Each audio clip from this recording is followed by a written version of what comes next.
என்ன பார்க்க வரும்போதாவது சட்டையை கொஞ்சம் அயன் பண்ணி போட்டு வாயேண்டா.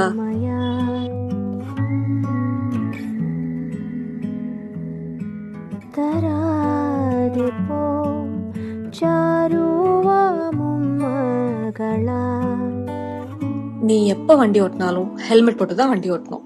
ப்ராமிஸ் பண்ண பண்ண. ஒரு வாட்டியாச்சும் எனக்கு ரொமான்டிக்கா ஃப்ளவர்ஸ் வாங்கி தாயேண்டா.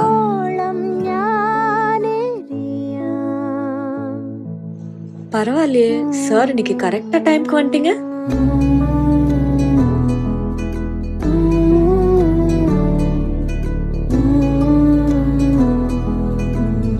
நான் திருப்பி வரலனா என்னடா பண்ணுவ? என் லைஃப் ஃபுல்லா உன்னை தேடிட்டே இருப்பேன்.